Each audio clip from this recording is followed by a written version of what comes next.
Okay, good evening. I'm delighted to be here to talk to you tonight. I'm very grateful to Sue for the invitation. This is the first meeting of the Wessex Psychotherapy Society in 2024, and the theme for this year is, as I'm sure you're all aware, denial of reality, the existential threat in an unraveling world. Okay, so not an easy subject by any means, but one that I believe is crucial to furthering our current understanding of society at a time when we are facing immense challenges to our very survival, if not as a species, but as a somewhat civilized society. I will be talking to you tonight about climate denial, neoliberalism, and psychoanalytic theory. I will also be touching upon some of my recent cult experiences. As Sue mentioned in her introduction, I am a climate activist, and I've just finished a 3-week trial at Red and Crown Court, in which I was found guilty of causing a public nuisance. I mention this now because I'd like you to keep in mind that this topic is not theoretical to me, it is 100% practical. The question that I'd like you all to reflect upon over the course of this talk is, what can I do as a counsellor or psychotherapist to help mitigate the existential threats that are the subject of this series? I'd like to begin with 2 quotes. The first is from the UN Environment Programme. Climate change is real and human activities are the main cause. The second is from the Worldwide Fund for Nature, the WWF. Climate change is real. Climate change is happening now. Climate change requires immediate and ambitious action to prevent the worst on people and wildlife all over the world. I begin with these quotes because they are unequivocal. I'm not here to debate with you whether climate change is real, or whether human beings are responsible, or whether climate change is happening now, or whether it's already impacting on people and wildlife all over the world. We're beyond that. I'm more concerned about why, paraphrasing Greta Thunberg, we do not act as though our house is on fire, because it is. Another quote: the Climate Change Committee's confidence in the UK meeting its goals from the 2030 onwards is now markedly less than it was in our previous assessment a year ago. That assessment ought to send shivers down our spines. We are not even moving in the right direction.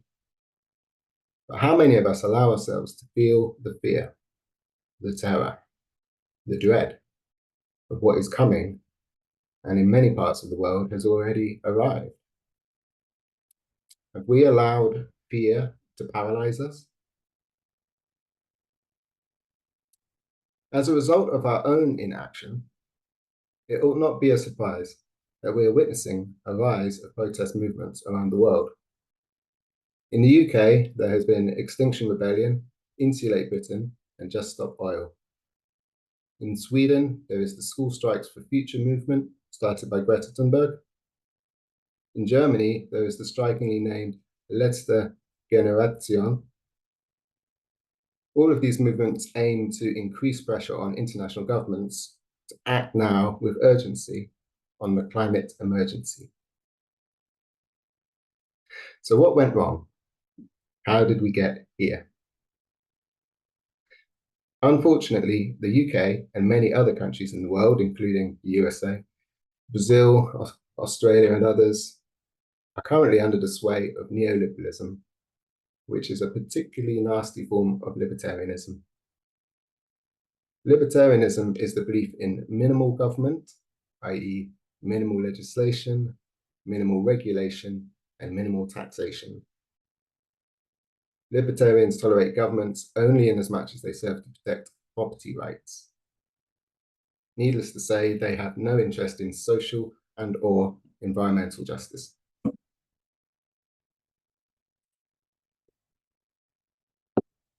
Neoliberalism is a supercharged form of libertarianism that has successfully infiltrated and undermined every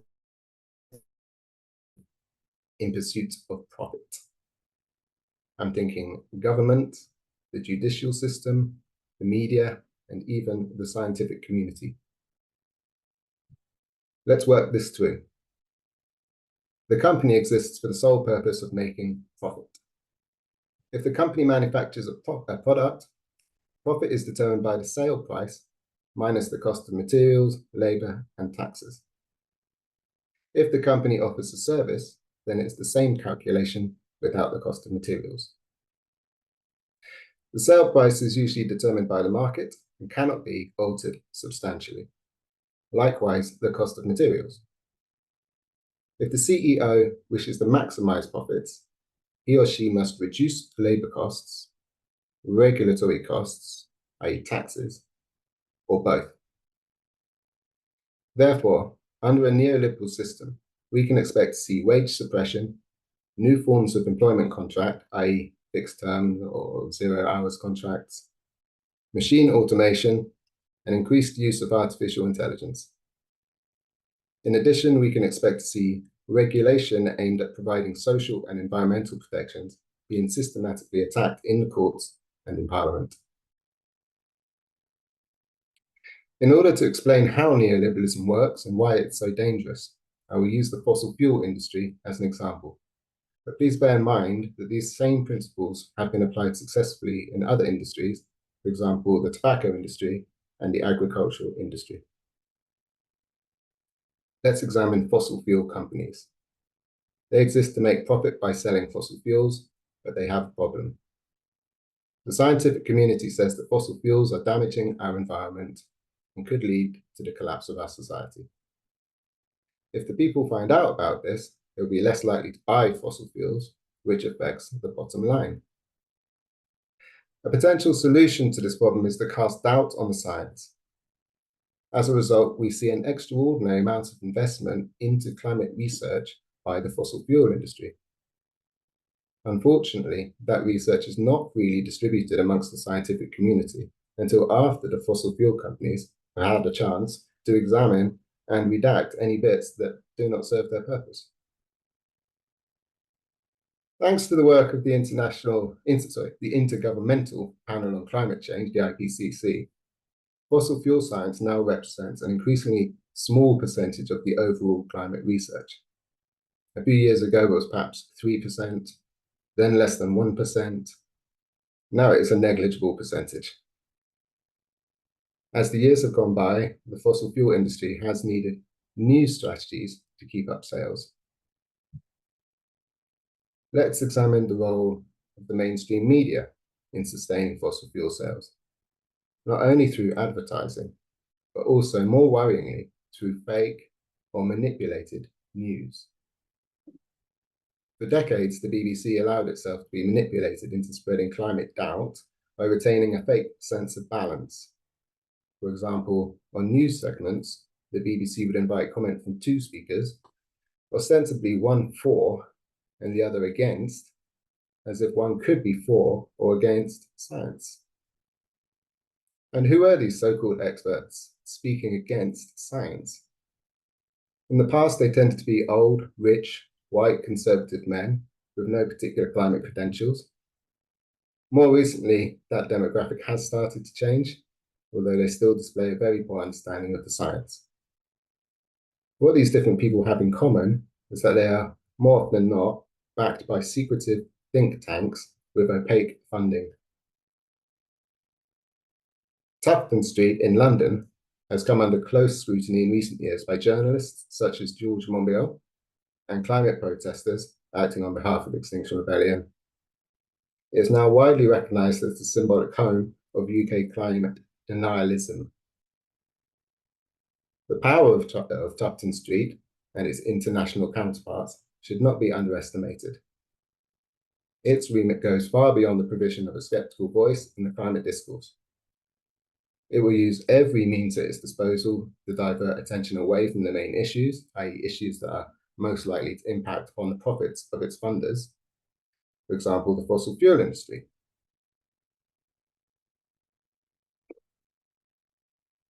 As well as contrarian science, Tufton Street produces articles that aim to divide public opinion, fueling the culture wars that have turned friends and neighbours against one another. Examples of this include the treatment of millennials, transgender people, vegans, and cyclists. I'm sure you can think of others. We fight amongst ourselves, and fossil fuel companies continue to declare record profits. I have experienced firsthand an underhanded attempt to vilify me as a climate protester.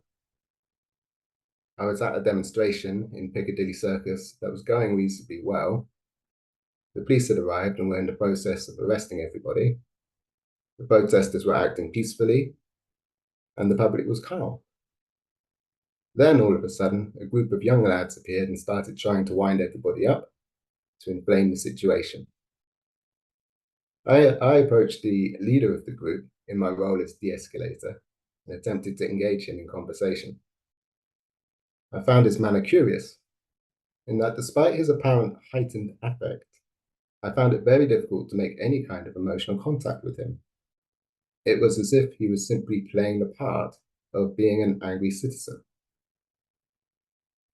After a short while, he suddenly left, and I did not see him again. However, the next morning, a photograph appeared on the Twitter feeds of three well-known influencers, in which I am seen to be in polite conversation with the young man. What was remarkable was that the three different captions from the three different influencers all appeared to have been written by one outraged script writer. A coincidence? It was not my first experience. A few years ago, at another peaceful protest, I noticed another angry man in an otherwise sanguine crowd. Again, I attempted to engage with this individual and had a similar experience to the one just described. The next morning, photographs appeared in the tabloid press of this individual, creating the appearance of a hostile public reaction, when in fact the mood on the day had been quite relaxed. These experiences have led me to believe that news is not reported, it's created.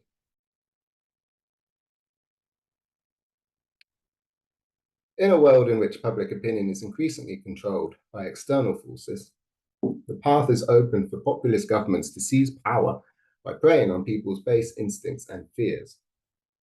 Sigmund Freud, writing around the time of the Second World War, recognized this. Wilfred Trotter and Wilfred Bion also.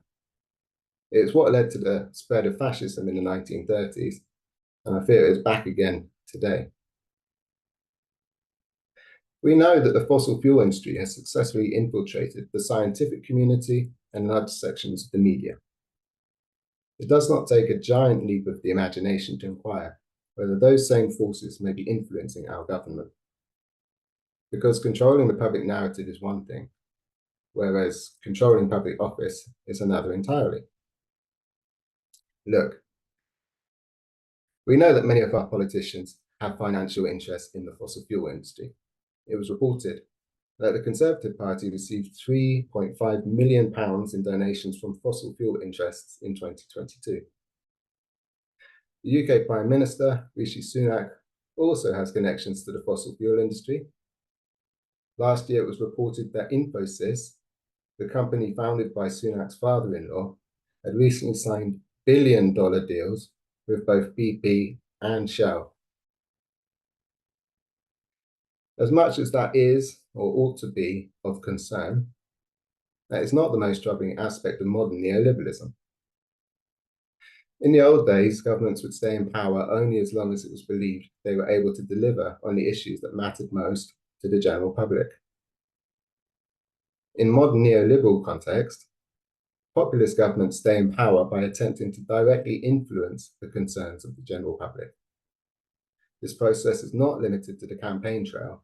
Instead, it is in perpetual motion.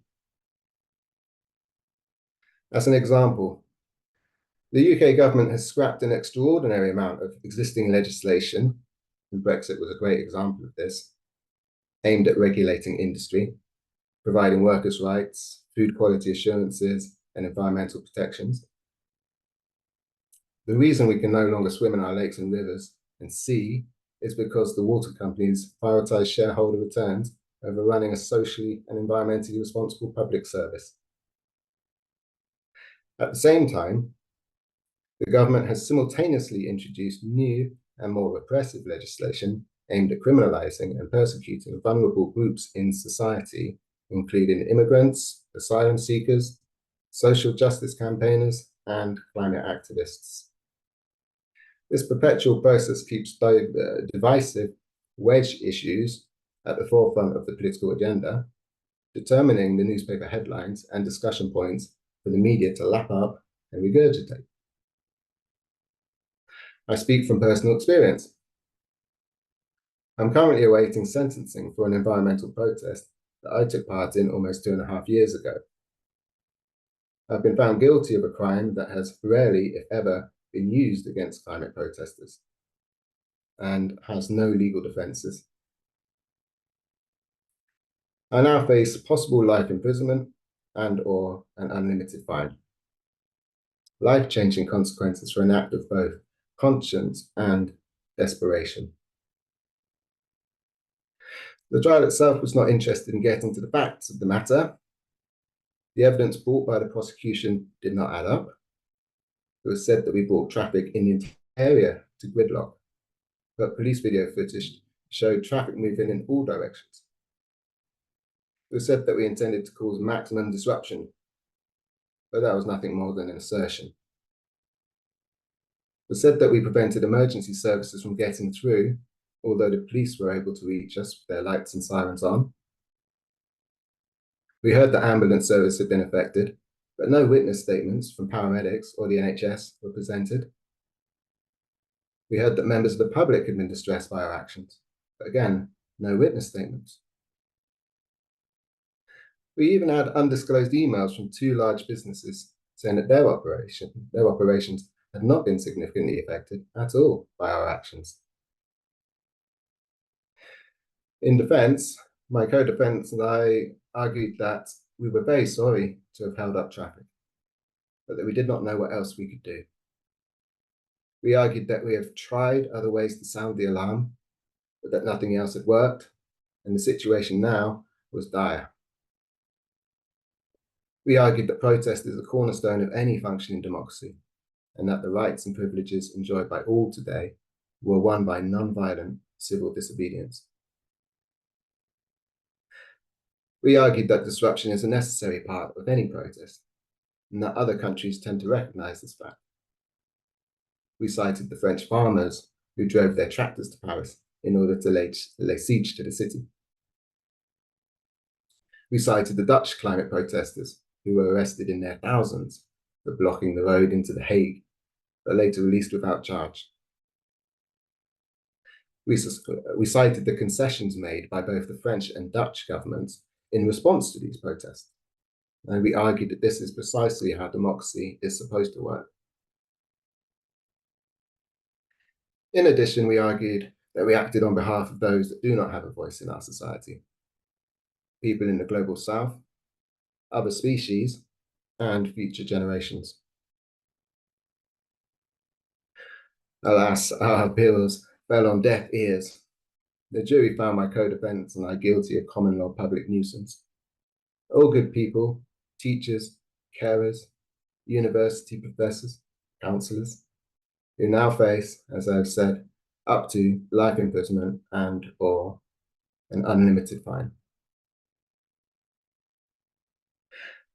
I knew it would be very difficult to get an acquittal, but I can't help feeling that the jury, as well as the judiciary, have been unduly influenced by the negative press to which we climate activists have been subjected over the past 2.5 years.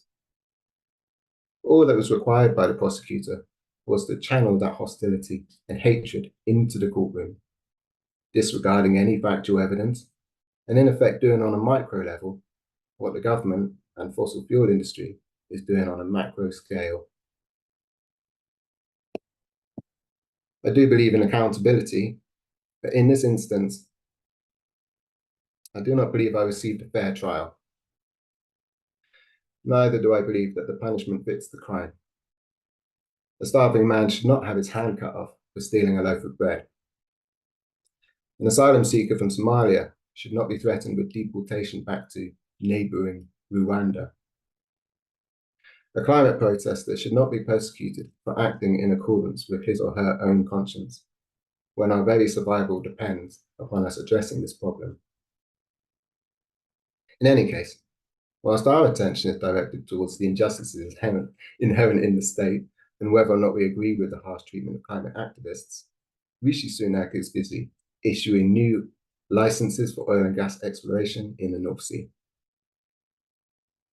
Neoliberalism is literally hastening our demise. Okay, it's time to talk about how psychoanalytic theory can inform our understanding of the climate and ecological emergency and the corruption of our democracy by neoliberalism. The first thing that needs to be said is that the climate crisis is big and scary enough to activate our defense mechanisms all by itself. Freud described some of the basic processes back in the 1800s. When reality threatens the psyche, the defense mechanisms of denial, disavowal, repression automatically obscure those aspects of reality from our conscious minds. We do not forget those aspects of reality, rather, we fail to register them. When we are tired and stressed, we are less likely to register any reality beyond our immediate situation. As such, our perceptions of reality, including the climate crisis, are heavily influenced by our emotional situation. We are mistaken if we believe that defense mechanisms work in a simple on-off manner. In fact, they are always on a spectrum, sometimes more, sometimes less, all dependent on our ability to focus and concentrate on the matter at hand. We are all susceptible to these processes, regardless of whether we are trained counselors and psychotherapists. As a result, it is important to feel safe when thinking about the climate crisis. It is what Beyond described as containment. That feeling of comfort and safety that helps us to think clearly about what may be happening in reality. It's not something that neoliberal society is very good at, rather the opposite. Many of us feel so insecure thinking about our jobs, our families, and the bills we need to pay, that just thinking on the climate crisis alone can sometimes feel impossible. Here we have an innate problem that, by itself, seems to highlight a fundamental limitation of how our minds have evolved. Let's talk about Freud's structural model of the mind. If you recall, the structural model has three components: the id, the ego, and the superego. According to Freud, the id operates in accordance with the pleasure principle, in that it's always seeking to maximize pleasure whilst minimizing pain, or unpleasure, as Freud called it. The ego operates in accordance with the reality principle. It is tasked with the challenge of surveying reality to see whether or not its pleasure demands can be satisfied. In modern society, most of our pleasure demands can be adequately satisfied by consumer culture. However, as I have already suggested above, our perceptions of reality are very often distorted by our defense mechanisms, meaning that our egos are never very likely to fully be in touch with reality, ever. This presents a problem in that those aspects of reality that we cannot perceive do not simply cease to exist, but rather remain hidden until they can no longer be ignored.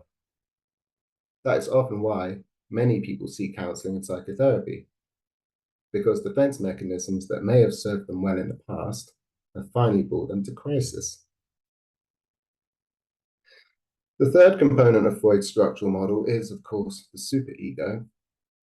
It is often characterized as the harsh, overly critical father's voice, but I prefer to think of it in a more benign light. By this, I mean that the superego can guide the ego towards making better decisions that factor in the longer-term consequences. It's just that these thoughts can often be experienced as nagging or annoying, if not harsh and overly critical. To put it another way, if the superego is always talking to the ego, it's only when its pleasure principle is seriously frustrated that we pay any attention at all to the dilemma that has now emerged. Unfortunately, action on the climate crisis is likely to require the id to be frustrated more frequently, which could be problematic. Another way of thinking about our inaction on the climate crisis is to consider the work of Melanie Klein. Klein, building upon the work of Freud, noted that when an aspect of reality is denied, a corresponding split occurs in the ego. Therefore, an aspect of ourselves that is experienced as uncomfortable, for example, I am responsible for the climate crisis, is projected out into the world, usually onto other people. It then becomes, you are responsible for the climate crisis, which is much more comforting thought, a much more comforting thought. You are responsible, which means I don't have to do anything. These processes of splitting and projection are also at work all the time, since we never have a 100% accurate perception of reality. These are the processes that neoliberalism preys upon. In neoliberal society, we're encouraged to engage in splitting and projection, not in a benign sense, as in the tribalism that may be observed around football stadia, but in the malign sense that leads to culture wars, for instance. So, for example, I, as a car driver, am a safe and responsible road user. You, as a cyclist, are dangerous and irresponsible. Or I, as an older person, worked hard for everything I own, as opposed to you, as a younger person, are a feckless layabout. This type of thinking is what Klein described as paranoid schizoid. People experiencing paranoid schizoid thoughts are much more likely to suffer persecutory anxieties, which makes the climate emergency 10 times more difficult to deal with. An alternative is depressive thinking, which is characterized by concern about the impact that I, as an individual, am having on other people. If depressive concern could be extended to incorporate other species, as well as the planet as a whole, then we would really be in a much better position to address the climate and ecological emergency. So some concluding thoughts. Psychoanalytic theory is full of useful insights that can help us better understand our own societies and, of course, climate denial. I've not been able to mention everything that I might like to say here, but hopefully this talk has given you some good food for thought.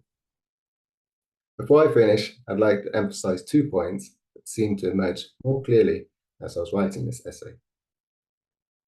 The first point that I actually find quite fascinating is how our internal worlds seem to mirror our external world, and vice versa.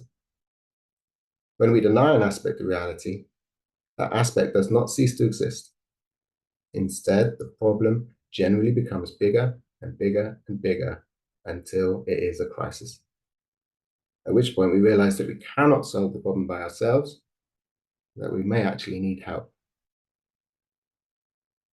The second point is that the very same developmental processes in terms of moving from the paranoid schizoid position into the depressive position in adolescence is the same process that will help us recognize the harm that we have unintentionally caused to our mother, Mother Earth, reconnect with the guilt, and lead us to want to make reparation to both people and the planet. And if we get stuck on the guilt and fall back into the paranoid schizoid position, splitting and projection, and of blaming and of shaming others, then we will deny ourselves the pleasure of knowing what it could have been like to live in a truly peaceful and harmonious society. Thank you very much.